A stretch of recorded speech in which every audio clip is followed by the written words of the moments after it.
So I can go 7mm up that way and 7mm up that way.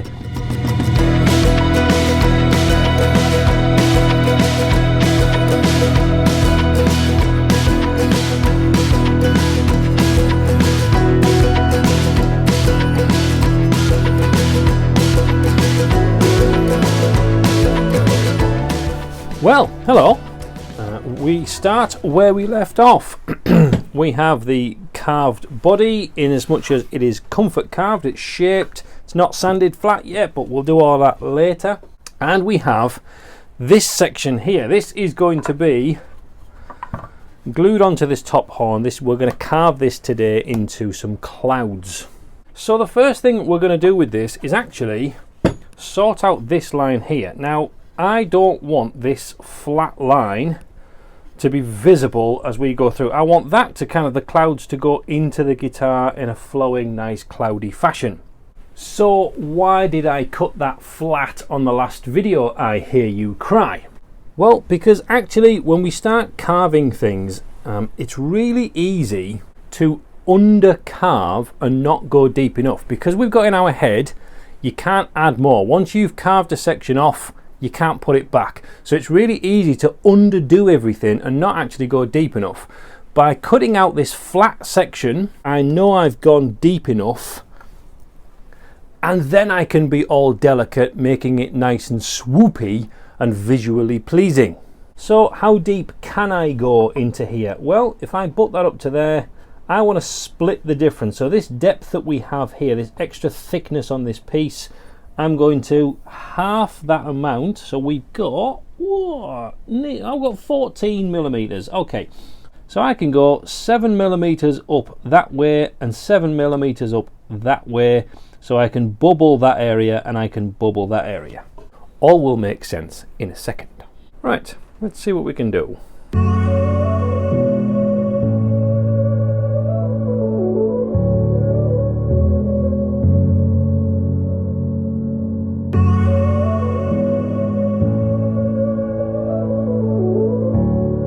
And if it all goes horribly wrong, we've got a spare. Now, this is where you would expect me to get these beautiful carving chisels out. And we will soon. But for this section here, I actually want this to run flat in those directions. So I'm just going to use a standard flat chisel. So I can work from these crowns. That's going to get in the way. So I can work from these crowns to carve down in both directions.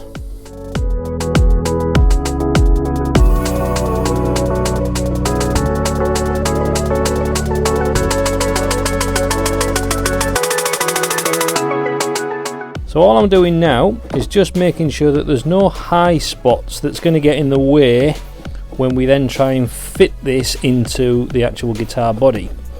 If you want to get into carving, grab yourself a piece of basswood, sharpen your chisels and have a go. Now this piece is actually too small for that clamp, so I am just going to masking tape and super glue it to the workbench.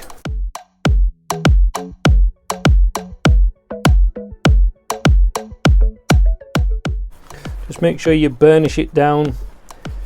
Some people will buy a special burnisher. Other people just use a fingernail because it works just as well.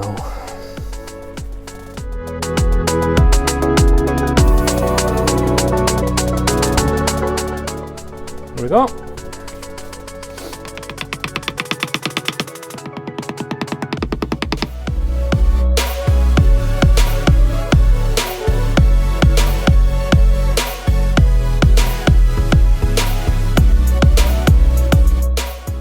Well, that was the easy bit.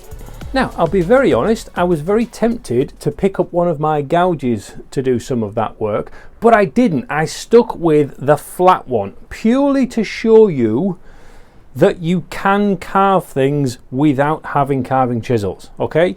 I started all of my carving stuff just using cheap flat blades. Just polish them up, get them nice and shiny, and use the right kind of wood that's going to help you out as well. Let's say this basswood lime wood is beautiful stuff. So this is now the tricky bit, because what we've got to do is replicate these curves into this section so that that just slots down on top of there, which is why I've carved in straight lines, in the hopes that I can then carve this in straight lines going across. So kind of repeating, but just a negative form onto here. I'm expecting this to be a bit tricky, but that's part of the fun. A lot of finagling, love that word, just to make sure that these actually do fit together really nicely. And you can take bits off either section, just don't keep going until you've got nothing left. That's why it's always good to have a spare.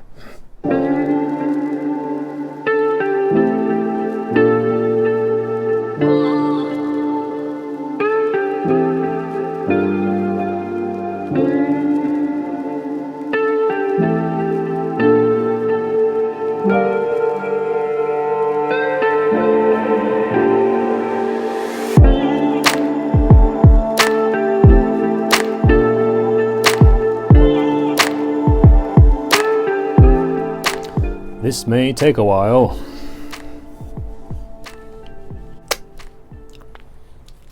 Okay, not makeup this time. I was careless with my chisel, just moving things around and caught my hand. Luckily, I'm in a workshop with some plasters in it, so I'm not going to bleed everywhere and ruin the piece of wood. If you're out on your bike though, and things go wrong, well, you kind of want to know you're going to get found, don't you? So make sure you use the Rail Rider app. It is genuinely brilliant, and I do use it every time I go out for a ride. Check the links in the description. Brilliant. Do it. Go on.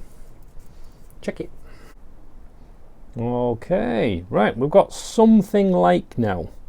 One slots into the other. So now it's hours and hours of faffing and finagling. Word of the day. Definitely word of the day.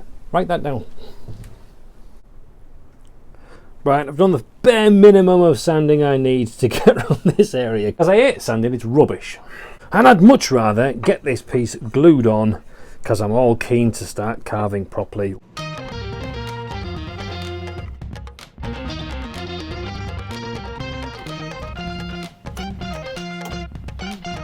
And here we are, all glued on.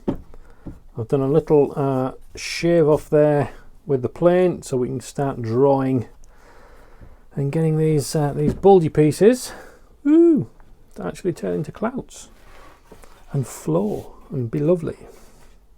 Use those chisels. Hee hee.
Right, okay, so this is where we're at the minute. I've had a little bit of a breakthrough. I was struggling to make it look something like, but this section here, where that lies level with the body, and then steps down from here, rather than it curving down, as the horn kind of has to do. So at this point here, I've just got enough room behind to almost level this section off.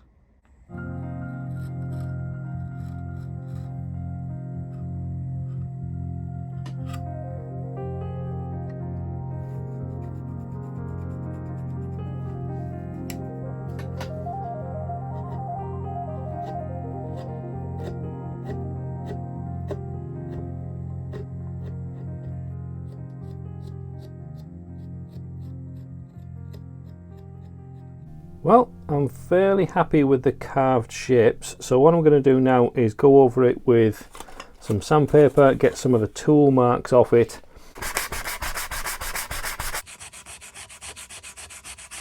Sanded, mashed up, ready for a bit of paint.